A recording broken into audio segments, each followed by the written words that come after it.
sebesar 5,8 juta orang dan penerima pensiunan yang berjumlah sekitar 3,2 juta.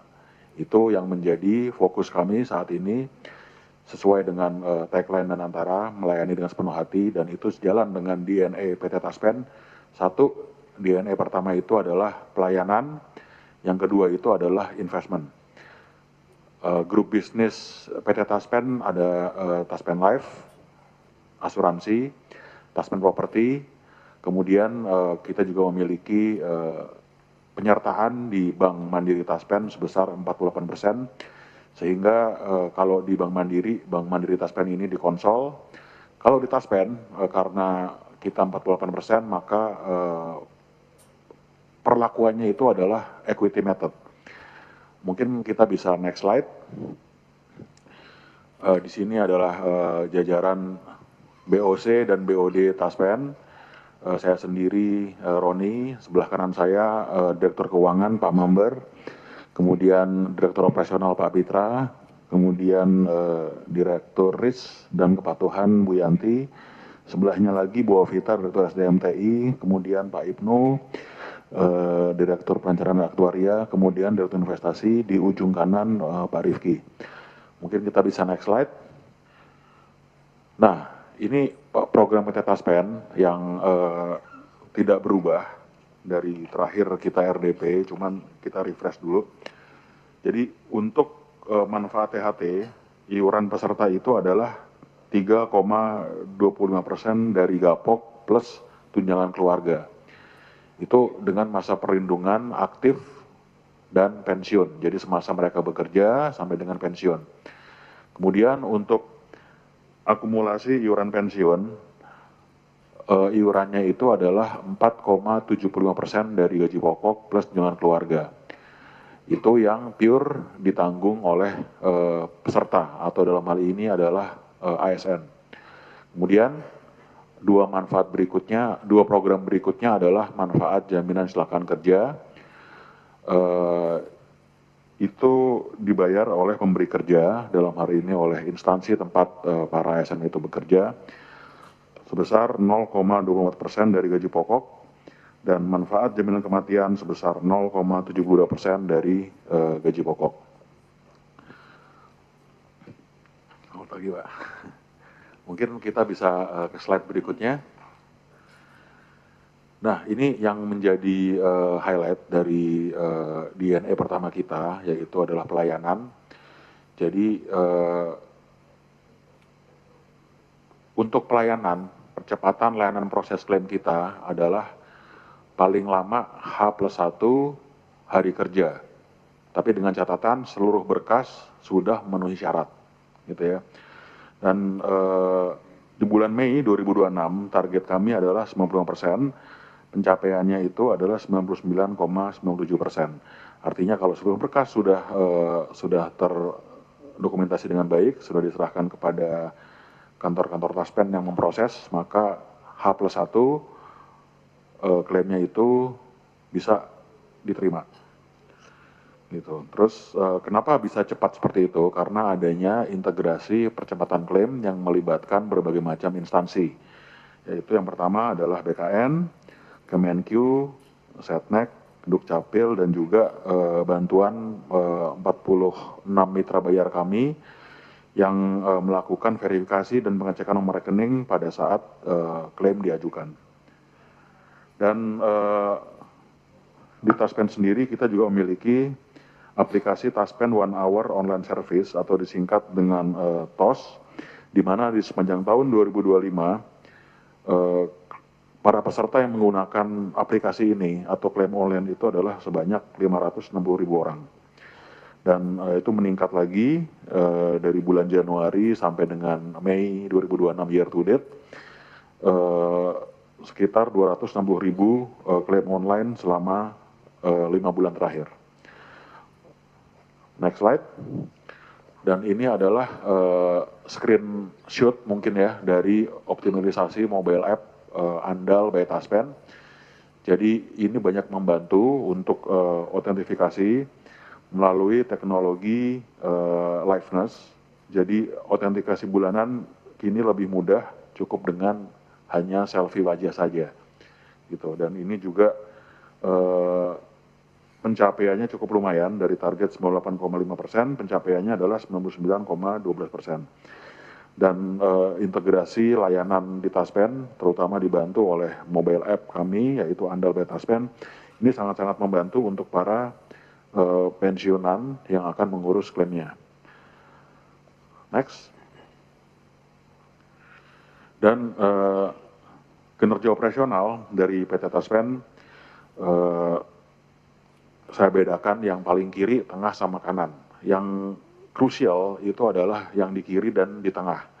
Itu yang paling banyak membantu untuk para pensiunan untuk mengurus uang pensiunnya. Jadi dengan adanya teknologi digital ini, itu paling enggak cukup sangat membantu lah, gitu. Sementara untuk yang kurang literasi teknologinya, kita juga memiliki servis layanan antar yang di-provide oleh mitra-mitra kami. Kemudian next slide. Ini lebih kepada numbers gitu ya. Jadi dari total pengajuan klaim tahun 2025, berapa orang sih yang kita layani gitu ya. Itu adalah 674.000 orang. Yang menariknya di sini 83% itu melalui online. Artinya digitalisasi dan pemanfaatan teknologi dalam pengurusan klaim itu semakin lama semakin meningkat, gitu ya, dibandingkan dengan sisanya 16% yang mengajukan klaim secara manual atau hadir langsung. Dan juga untuk pembayaran pensiun bulanan tahun 2025 sebanyak 3,2 juta orang, hampir 80% diantaranya itu adalah menggunakan bantuan digital autentifikasi melalui smartphone, gitu. Jadi semakin kesini kita berpendapat bahwa akan makin banyak pensiunan yang memilih untuk melakukan kegiatan klaim ini secara online dan autentifikasi cukup lewat handphone masing-masing, gitu. Itu tren kedepannya, sehingga tadi apa yang diutarakan oleh Bapak Ketua sangat benar.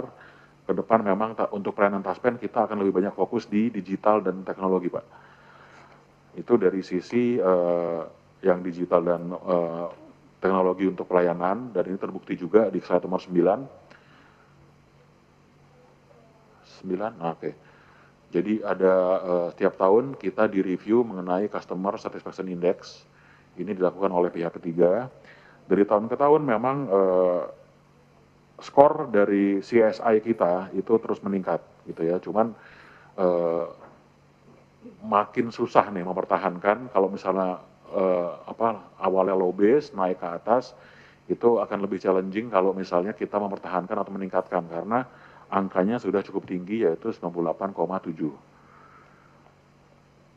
Mungkin next slide. Sebelum ke slide ini, mungkin kita ke slide 11 dulu. Slide 11 dulu, oke, terima kasih. Jadi secara highlight gitu ya, ini adalah kinerja Taspen selama 3 tahun terakhir, 2023, 2024, dan 2025. Jadi kalau kita melihat aset di THT, JKK, JKM, itu mengalami peningkatan kalau dihitung dari CAGR atau Compounded Annual Growth Ratio, itu adalah 2,91%, naik tiap tahunnya, gitu. Dengan YOI konsisten di atas market, kita mulai dari tahun 2023, YOI kami adalah 7,29%, kemudian 2024 7,66%, kemudian di tahun 2025 meningkat 8,21%. Dan untuk bottom line kami, itu bila di tahun 2024 bottom line kami adalah 1,2 triliun untungnya. Nah di tahun 2025 itu ada penurunan 1 triliun 44 miliar. Nanti penyebabnya kenapa kita ke slide sebelumnya. Cuman saya mau di sini dulu. Dan untuk klaim rasio sendiri, kalau Bapak Ibu melihat terutama di THT, itu klaim rasio itu terus mengalami peningkatan, gitu ya. Bila tahun lalu klaim rasionya adalah 256%, Di tahun 2025, klaim rasionya itu adalah 264%. Artinya, dari 100 rupiah premi yang masuk ke Taspen, kita bayar keluar 264. Jadi, ada ini nih, ada kalau bahasa orang Betawinya itu boncos, gitu loh. Tapi, gimana caranya untuk menambal itu menambalnya adalah pakai hasil investasi. Dan untuk hasil investasinya sendiri kelihatan dari YOI yang 8,21% menunjukkan bahwa investasi di Taspen itu selama 5 tahun terakhir cukup prudent di tengah-tengah kondisi market yang tidak favorable, dan juga ada kasus yang waktu itu pernah viral juga mengenai mantan dirut Taspen. Mungkin kita bisa ke slide sebelumnya. Oke, kita bedah satu-satu di sini. Jadi kalau di slide nomor 10, sumber utama pendapatan PT Taspen itu adalah dari iuran dan premi. Nah, tapi kalau kita melihat di tahun 2025 dibandingkan dengan tahun 2024, iuran itu sebenarnya turun, gitu ya. Nah, tapi yang mengganjal itu, yang bukan mengganjal sih, yang nolong bottom line Taspen tetap positif, itu adalah hasil investasi. Bila di tahun 2024 hasil investasi adalah 9 triliun 12 miliar, maka di tahun 2025 hasil investasi Taspen, hasil artinya cash itu ya, itu adalah 9 triliun 802 miliar. Dan juga yang menjadi sumber lainnya itu adalah pendapatan lain-lain yang banyak disumbangkan oleh fee pengelolaan investasi di akumulasi iuran pensiun. Jadi kita punya 2 buku, satu THT, satu AIP, dan untuk hasil investasi di AIP kita mendapatkan fee sebesar 6,7% gross, atau kalau di net ya 5, gitu. Itu yang menambah pendapatan Taspen. Dan kalau kita lihat beban klaim, gitu ya, beban klaim adalah 14 triliun, 9 miliar, 900 miliar, sorry. Jadi kalau kita ngelihat kasat mata aja, iuran 7,7 triliun, klaim 14,9 triliun. Itu kan artinya nggak matching. Yang ganjil adalah hasil investasi. Makanya sampai dengan saat ini Taspen masih bisa membukukan keuntungan. Dan sebagai bentuk kehati-hatian dan konservatif kita dalam mengelola Taspen, kalau kita melihat ada satu pos yang mengurangi laba cukup tinggi, yaitu pos impairment, gitu ya. Impairment ini sebenarnya adalah cadangan kalau misalnya ada apa-apa dengan portofolio kita. Jadi kita masuk di beberapa obligasi BUMN karya, semuanya karya sih ini, itu yang sekarang lagi lagi challenging lah kondisinya, itu bisa kita impair dulu, gitu loh. Tapi kalau impairment ini, kalau nantinya obligasi tersebut jatuh tempo atau surat utang tersebut jatuh tempo, itu kita bisa reverse atau kita balikin. Yang tadi ya beban, jadi balik ke atas, jadi ke nilai pendapatan. Jadi seperti itu. Dan kalau misalnya ada perbaikan rating, itu juga bisa kita reverse. Jadi impairment ini tidak selama-lamanya berdiri di sini sebagai beban. Begitu kondisi berbalik atau jatuh tempo atau restructure berhasil, itu bisa kita reverse. Ini adalah salah satu cara Taspen untuk paling nggak konservatif dalam melakukan pembukuan kami. Soalnya kalau nggak ada impairment nih, untung kita itu bisa 2 triliunan, gitu. Cuman kita milih untuk lebih, kita konservatif aja deh. Mendingan kita canangkan sekarang, kalau kondisi membaik bisa kita reverse, balik lagi ke kita di tahun depan atau tahun ini. Mungkin itu kita ke slide nomor 12. 12, oke. Jadi ada 4 isu krusial mengenai keberlanjutan PT Taspen. Yang pertama itu adalah penguatan kelembagaan, di mana di dalam UU ASN nomor 20 tahun 2023 belum mengatur secara tegas mengenai lembaga pengelola program jaminan sosial ASN. Jadi itu yang menjadi PR kita bersama, terutama juga dari regulator dan juga para pemangku stakeholder. penguatan kelembagaan Taspen sebagai pengelola program jaminan sosial untuk ASN. Kemudian yang kedua adalah kepesertaan P3K di sini. Di sini juga lagi-lagi adanya belum ada regulasi yang secara khusus mengatur tentang jaminan pensiun dan jaminan hari tua untuk teman-teman P3K.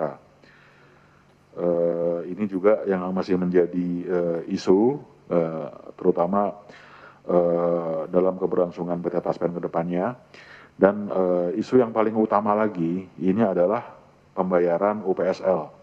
Sebagaimana Bapak Ibu tahu bahwa Taspen itu memiliki piutang UPSL sebesar 25,8 triliun yang sampai saat ini masih belum terbayarkan gitu ya, walaupun di sisi Kemenkyu sudah mencatatkan sebagai hutang, tapi skema yang akan dipilih itu masih digodok gitu ya, dan ya kita tetap husnuzon dan berbaik sangka bahwa skema itu nantinya akan dibayarkan melalui bisa cicilan 5 tahun atau 10 tahun atau bagaimana, kita masih menunggu itu. Cuman bila ada pembayaran UPSL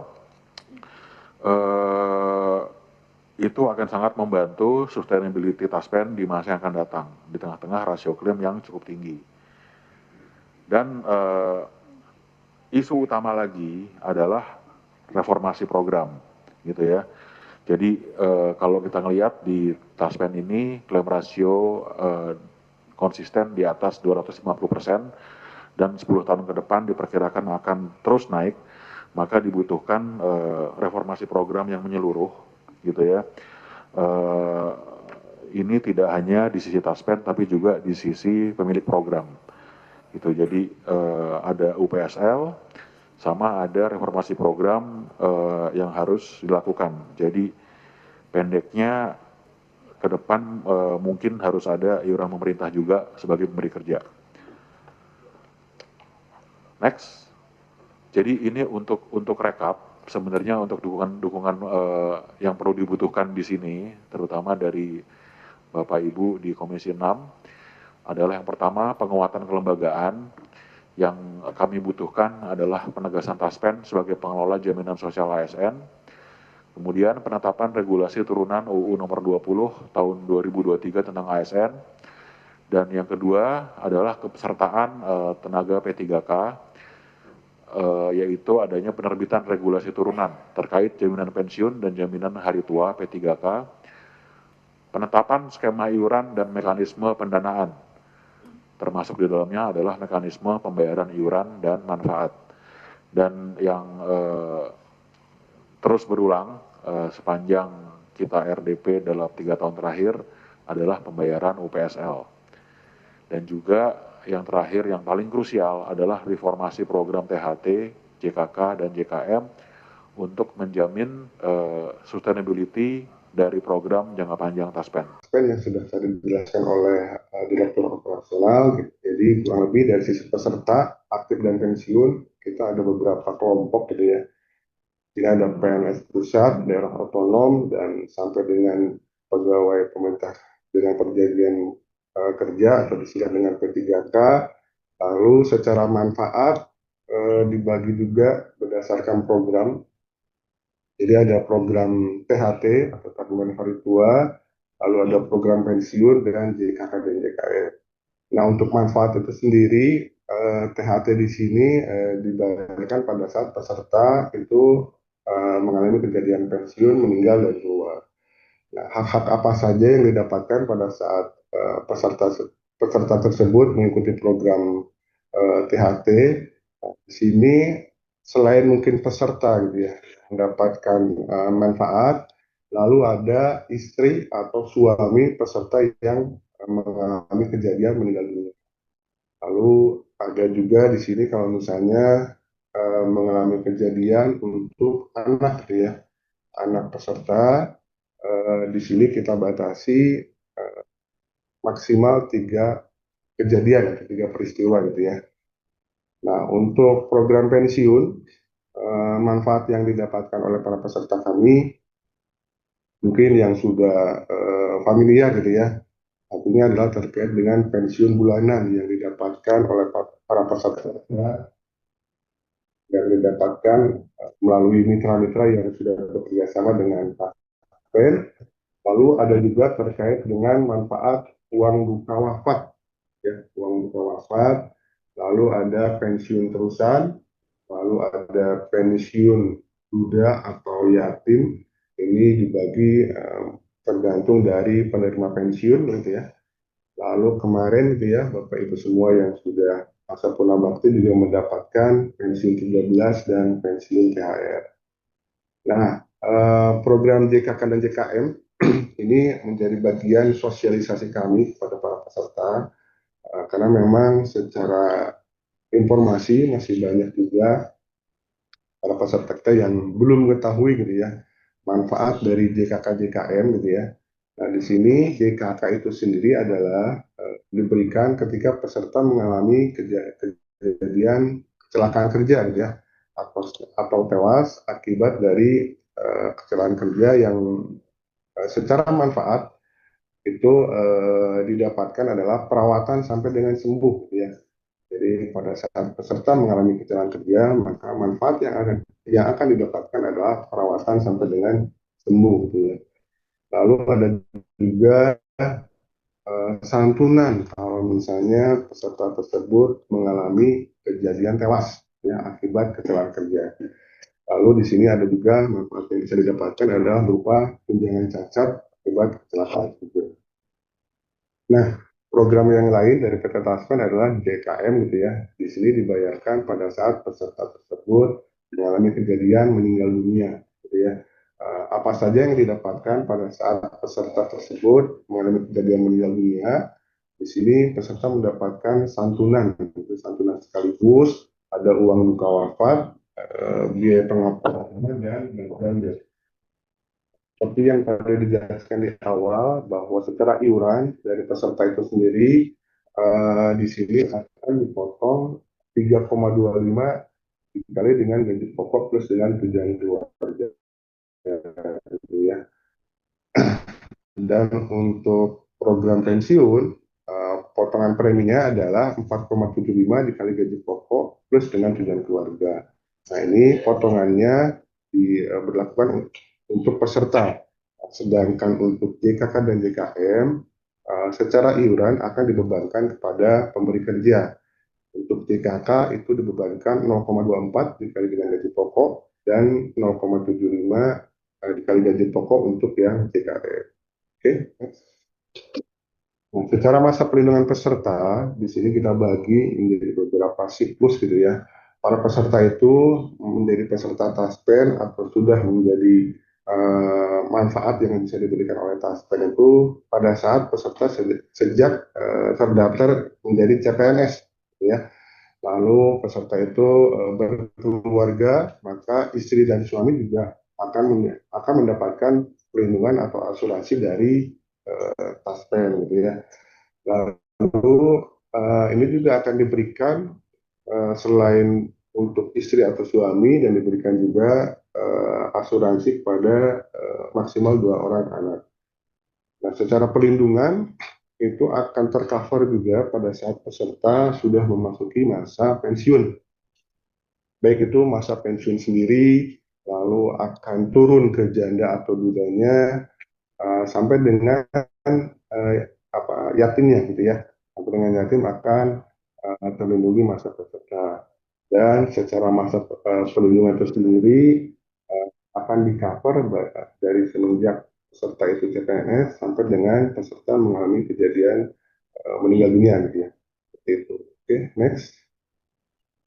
Oke, di sini mungkin bagian mungkin tidak akan jelaskan secara rinci, kita skip saja.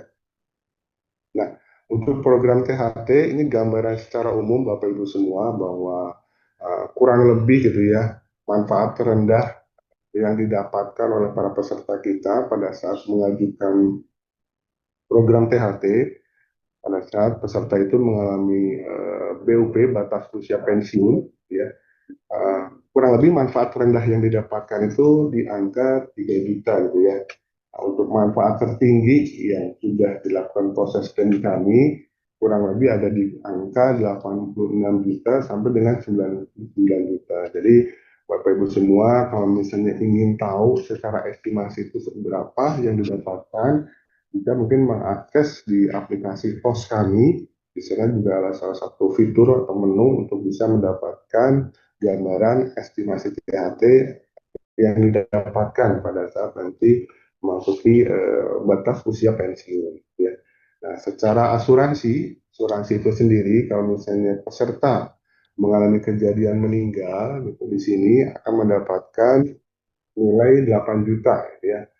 Lalu untuk asuransi kematian istri itu akan mendapatkan 6 juta dan untuk anak itu 4 juta. Kenapa kami di sini menekankan ya, dengan program manfaat THT di sini karena ternyata memang masih ada juga para peserta kita yang tidak tahu kalau misalnya untuk istri ataupun anak ketika mengalami kejadian di sini mungkin dari sisi kejadiannya kematian gitu ya, mendapatkan asuransi gitu ya. Jadi untuk para peserta kita yang hadir secara online bisa mungkin nanti menyampaikan juga bahwa jika terjadi gitu ya, di sini ada peserta ASN gitu ya, yang istrinya meninggal atau anaknya meninggal itu bisa mendapatkan manfaat berupa nominal dari asuransi kematian istri itu 6 juta dan anak itu 4 juta. Oke. Oke, untuk program pensiun tadi sedikit sudah dijelaskan, ini saya coba skip. Nah, di sini tadi sedikit saya juga gambarkan bahwa kurang lebih dari sisi gambaran pensiun bulanan yang akan didapatkan secara hitung-hitungan gitu ya.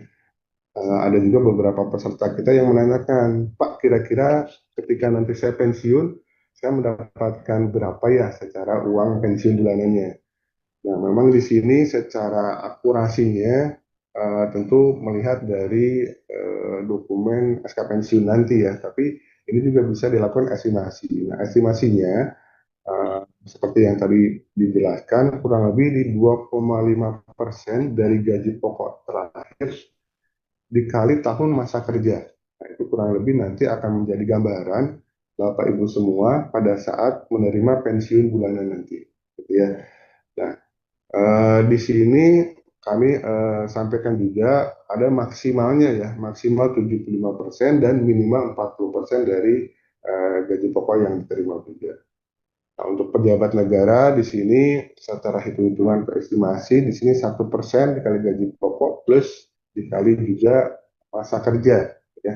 Kecuali untuk presiden dan wakil presiden itu 100% dari gaji pokok. Nah, manfaat yang tadi diterima oleh para peserta kita yang sudah purna bakti atau pensiun, mungkin saya jelaskan kembali di sini pada saat pensiun tersebut meninggal gitu ya, maka akan mendapatkan uang duka wafat. Namanya di kami itu uang duka wafat gitu ya. Nah, berapa besarannya? Kurang lebih di sini besarannya 3 kali penghasilan pensiun terakhir, gitu ya, yang akan dibayarkan kepada ahli waris. Lalu juga akan mendapatkan pensiun terusan, gitu ya. Kalau misalnya pada saat aktif juga ada ya, dan namanya gaji terusan. Nah, kalau misalnya pada saat pensiun, namanya pensiun terusan. Dibayarkannya juga sama gitu ya, dibayarkan secara 4 bulan berturut-turut kepada ahli waris gitu ya. Nah, untuk pensiun janda dan duda, di sini kisaran atau besarannya adalah 36% dikali gaji pokok. Nah, sedangkan untuk yang tewas itu lebih besar, 72% dikali gaji pokok. Oke. Nah, secara gambaran ini juga Bapak Ibu semua bisa lihat juga gitu ya. Di sini secara manfaat itu yang diterima untuk peserta ASN yang golongan satu kurang lebih di angka 2 juta gitu ya, 2.033.000 sekian, dan manfaat ibu itu di 2,5. Ini mendasari dengan tabel gaji Pemprov yang terbaru ya. Lalu ada ASN golongan 2 juga kurang lebih di 2 juta sekian dan manfaat tertinggi juga 3,5 gitu ya. Sampai dengan ASN golongan 4 yang manfaat rendahnya itu di angka 2 juta sekian sampai dengan 5,2 juta sekian. Jadi gambaran kurang lebih nanti yang akan didapatkan pensiun bulanannya itu mungkin melihat dari pangkat dan masa kerja juga ya. Tapi kisarannya itu di angka 2 sampai dengan 5 juta. Sedangkan untuk pejabat negara di sini dari mulai 400.000 sampai dengan 34 juta. Oke, next. Oke, ini tadi yang disampaikan terkait dengan program jaminan kecelakaan kerja, kurang lebih gitu ya. Tadi saya sedikit sampaikan bahwa secara potongan atau kewajiban premi yang harus dibayarkan itu 0,24 yang dikali gaji pokok yang akan dibebankan kepada pemberi kerja. Manfaatnya tadi gitu ya, ada perawatan, santunan dan tunjangan cacat. Oke, next. Nah, secara kriteria kecelakaan kerja di sini, mungkin sedikit saya jelaskan bahwa apa saja sih yang bisa dikategorikan bahwa peserta tersebut nanti akan mendapatkan asuransi dari kecelakaan kerja. Di sini adalah salah satunya adalah peserta tersebut memang dalam kondisi menjalankan tugas pendidikan ya. Jadi ini beberapa mungkin kami sampaikan juga sosialisasi ini di kantor cabang kami bekerja sama juga dengan beberapa instansi sehingga secara hak dan kewajiban gitu ya manfaat yang didapatkan oleh para peserta kita terkait dengan kecelakaan kerja juga bisa terinformasi dengan baik. Misalnya itu tadi ya, misalnya apa saja nih kondisi bahwa peserta itu bisa di-cover oleh program kecelakaan kerja. Lalu di sini peserta tersebut memang kondisinya dalam keadaan kedinasan gitu ya. Jadi kecelakaan tersebut disamakan dengan kecelakaan yang terjadi dalam menjalankan tugas dan kewajiban. Lalu ada juga terkait dengan perbuatan anasir yang tidak bertanggung jawab ya. Di sini sebagai akibat tindakan terhadap anasir itu dalam melaksanakan atau menjalankan tugas. Lalu ada juga kriteria yang masuk yaitu mengalami penyakit akibat kerja gitu ya. Nah, mungkin seperti yang tadi dijelaskan di depan bahwa eh, dalam menjalankan tugas dan kewajiban ini juga tercover pada saat peserta tersebut melakukan perjalanan dari rumah menuju tempat kerja atau sebaliknya. Gitu ya. Nah, untuk penyakit akibat kecelakaan kerja di sini ada kriteria lagi yaitu sakit yang diderita akibat langsung dari pelaksanaan tugas gitu ya. Ini nanti akan mendapatkan diagnosa atau analisa dari dokter okupasi kan. Oke, okay, next. Nah, manfaatnya mungkin kurang lebih seperti ini ya. Jadi saya tidak akan menjelaskan secara detail karena keterbatasan waktu. Kurang lebih secara santunan itu ada 12 santunan dan mungkin kami garis bawahi di sini kalau misalnya peserta tersebut nanti dinyatakan sebagai peserta yang mengalami kecelakaan kerja, maka secara pengobatan atau perawatan akan dilakukan sampai dengan sembuh. Itu dulu ya, secara garis besarnya seperti itu. Dan kami sampaikan juga untuk pelaporannya terkait peserta yang mengalami kejadian, diimbau bahwa secara pelaporan di sini 3 kali 24 jam, ya. Dan secara batas kadaluarsa proses klaimnya, secara regulasi itu memang dibatasi pelaporannya selama 2 tahun ya, sejak tanggal kecelakaan dari peserta tersebut. Oke, next. Baik, untuk program jaminan kematian, lebih tadi seperti yang sudah disampaikan secara kewajiban atau beban iuran 0,72 dikali gaji pokok yang dibebankan kepada pemberi kerja. Manfaatnya itu sendiri di sini Anda mendapatkan 4 manfaat kalau misalnya peserta mengalami kejadian kematian ya, jaminan kematian, yaitu santunan sekaligus itu berupa nominalnya 15 juta, ada uang duka wafat juga 3 kali gaji pokok, ada bantuan pemakaman 7,5 juta, dan bantuan beasiswa juga di 15 juta per anak ya. Oke, next. Oke, nah ini mungkin masuk ke materi utama gitu ya, seperti yang disampaikan di awal terkait dengan literasi keuangan atau bagaimana Bapak Ibu semua yang kondisi sekarang mungkin masih aktif gitu ya, masih menjalani sebagai peserta aktif untuk bisa mempersiapkan secara perencanaan keuangannya pada saat nanti memasuki masa purnabakti seperti yang disampaikan oleh Prof. Dian tadi, berdasarkan hasil survei juga di kami di sini ada kurang lebih 20.000 sekian gitu ya, rata-rata pensiunan umur 59 sampai 65 tahun yang meninggal setiap tahun. Gitu ya. Jadi cukup banyak juga kondisi pada saat para peserta pensiun kita yang sudah memasuki usia 59 sampai 65 tahun ini meninggal setiap tahun. Lalu hasil survei kami juga ternyata dari 1 dari 3 orang Indonesia gitu ya, jadi warga Indonesia yang memang belum menyiapkan jaminan kesejahteraan pensiun. Dan 9 dari 10 juga setelah hasil survei yang belum siap menghadapi masa pensiun gitu ya. Lalu yang terakhir terkait adanya penurunan pendapatan pensiun ASN eh, yang kurang lebih di sini 70% ya dibandingkan saat peserta tersebut masih aktif bekerja. Jadi di sini mungkin mengingatkan kembali bahwa pentingnya Bapak Ibu semua menyiapkan eh, perencanaan gitu ya, literasi keuangan pada saat nanti memasuki masa usia purnabakti gitu ya. Sehingga dari sisi hasil survei yang sudah disampaikan, Bapak Ibu semua lebih siap untuk menghadapi pada saat nanti memasuki masa pensiun. Oke, Mas. Oke.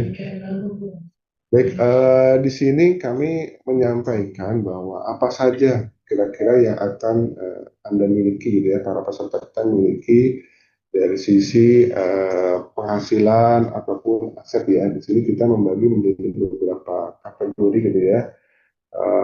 Aset-aset apa saja yang memang harus Anda miliki dan harus dilindungi gitu ya.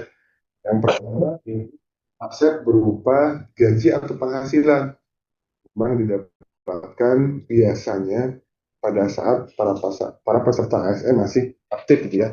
Jadi gaji atau penghasilan ini sendiri otomatis akan rutin diberikan oleh pemerintah pada para peserta. Gitu. Lalu aset juga yang memang dalam bentuk rumah ataupun kendaraan, gitu ya. Di sini yang memang kurang lebih harus Anda miliki juga sebagai bagian untuk persiapan pada saat peserta itu masih aktif maupun sudah menjelang masa pensiun. Nah, tidak lupa juga selain tadi aset fisik dan penghasilan terkait dengan kesehatan juga. Jadi banyak juga para peserta kita yang mungkin secara pekerjaan atau jam kerja itu cukup tinggi gitu ya, sehingga dari sisi kesehatan juga tidak seimbang. Kita menghimbau juga bahwa secara kesehatan ini menjadi bagian uh, oleh peserta untuk bisa kita miliki gitu ya. Jadi untuk kita jaga juga. Lalu yang terakhir keluarga tentu saja gitu ya. Keluarga ini menjadi bagian yang memang harus kita rencanakan untuk di cover atau dilindungi. Nah, secara perlindungannya itu sendiri di sini beberapa alternatif gitu ya. Kalau misalnya untuk para peserta kita yang masih aktif, maka tentu saja untuk menyisakan adanya dana pensiun. Kalau misalnya di kami, di Taspen tentu saja seperti yang dijelaskan di awal sudah dipotong dari iuran bulanan gitu ya, yang memang sudah disisipkan untuk nanti pada saat para peserta pensiun akan mendapatkan pensiun bulanan. Nah, untuk aset fisik itu himbauannya untuk bisa di-cover melalui asuransi umum, gitu ya. Di sini mungkin untuk kendaraan, gitu ya, ikan, gitu ya. Ya, antisipasi kalau misalnya nanti terjadi sesuatu pada kendaraan, gitu ya, bisa berupa kecelakaan ataupun kehilangan, itu bisa di-cover oleh asuransi umum. Nah, untuk kesehatan juga ya, Bapak Ibu semua di sini bisa memilih dan memilah kira-kira asuransi kesehatan mana yang memang nanti bisa pas gitu ya, atau sesuai dengan profil dari masing-masing kondisi dari peserta tersebut gitu ya. Meskipun memang sudah di cover oleh BPJS, tapi barangkali memang bisa di cover oleh jenis asuransi kesehatan yang lain gitu ya. Nah, untuk keluarga juga di sini ada satu perlindungan yang memang bisa dipilih gitu, salah satunya dengan mengikuti asuransi jiwa. Mungkin beberapa opsi gitu ya bagi Bapak Ibu semua. Kira-kira perlindungan apa saja sih yang memang nanti bisa disiapkan baik itu masih aktif maupun nanti pada saat sudah memasuki masa pensiun. Oke, next. Nah, kita di sini ada satu buku gitu ya, namanya mungkin di sini All Your World gitu ya. Di sini mungkin disebutkan 50, 30, dan 20. Ini sebagai bahan literasi atau informasi gitu ya, terkait bagaimana kita bisa membagi porsi-porsi ini terkait dengan beberapa kriteria ya. Yang pertama, di dalam buku ini gitu ya, memang disebutkan 50% itu untuk kebutuhan gitu ya. 50% itu terkait dengan hal-hal yang sifatnya primer atau wajib. Contoh misalnya di sini untuk kebutuhan makan sehari-hari, kebutuhan rumah, dan segala macam. Ini masuk ke dalam kategori yang sifatnya wajib. Lalu ada 30%. Nah, 30% ini terbagi untuk beberapa kondisi yang memang sifatnya mungkin sekunder atau tersier gitu ya. Yang hal-hal yang secara kebutuhan ini memang tidak wajib, tapi memang diinginkan. Yang sifatnya juga memang masuk kategori tidak urgent lah. Seperti apa? Mungkin seperti misalnya saya pengen ganti ganti gadget gitu ya, atau ganti HP gitu ya. Padahal untuk kondisi yang sekarang juga masih bisa dipakai gitu ya. Atau misalnya liburan ke luar negeri atau membeli perhiasan gitu ya. Dan misalnya contoh yang lain adalah untuk upgrade kendaraan gitu ya. Padahal kondisi yang sekarang kendaraannya juga masih layak atau masih bisa dipakai. Nah, yang terakhir mungkin pembagiannya adalah 20% gitu ya dari tabungan. Kita sisihkan untuk tabungan atau investasi gitu ya.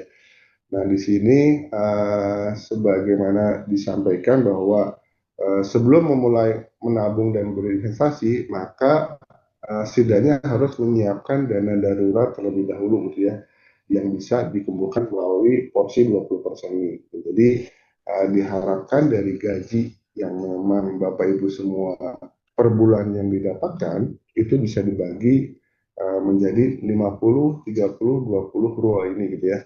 Menurut buku yang sudah disampaikan. Jadi 50% untuk kebutuhan, 30% untuk keinginan, dan 20% untuk tabungan dan investasi. Oke. Nah, tentu saja di sini juga kami menyampaikan untuk menyiapkan dana darurat.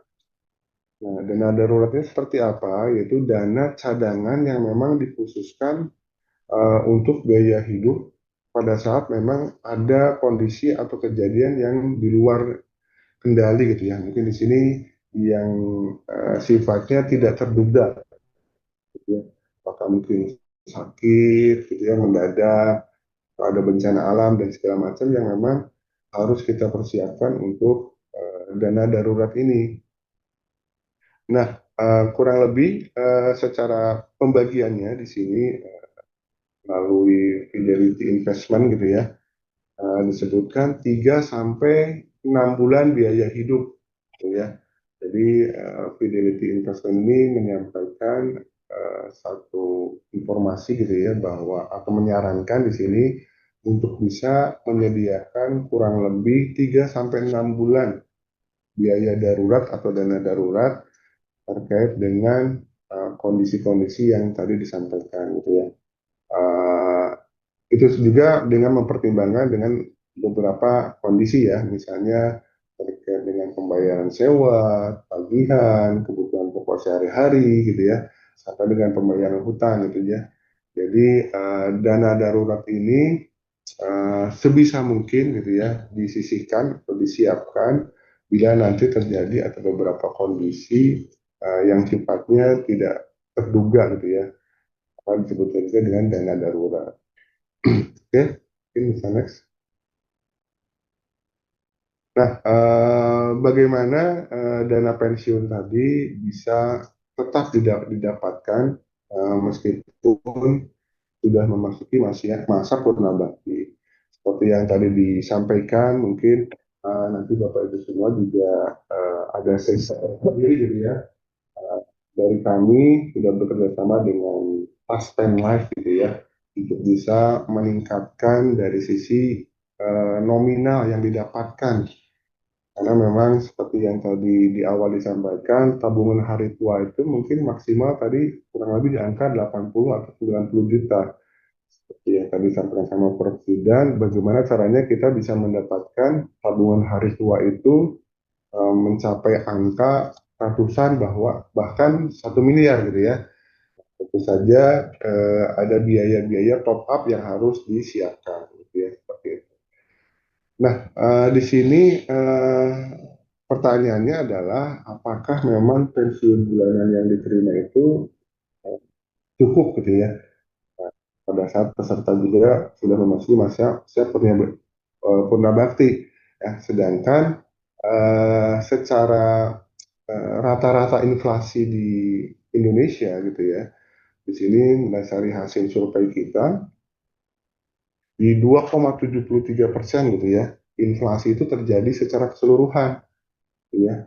Lalu ada 4,26% juga gitu ya, ada inflasi atau peningkatan dari sisi makanan dan minuman, dan ada juga terkait inflasi kesehatan yang lebih di angka 2,51% gitu ya. Nah, tentu saja ini harus lebih disiapkan juga dari sisi perencanaan keuangan ya. Karena seperti yang disampaikan di tabel bahwa untuk ASN terendah itu di golongan satu hanya mendapatkan di rentang angka 2 juta sampai 2,5 juta ya. Ini untuk beberapa komponen juga gitu ya. Komponen dari pensiun bulanan yang didapatkan itu terpecah dari pensiun pokok, ada tunjangan istri dan anak, ada tunjangan beras, dan ada potongan askes juga.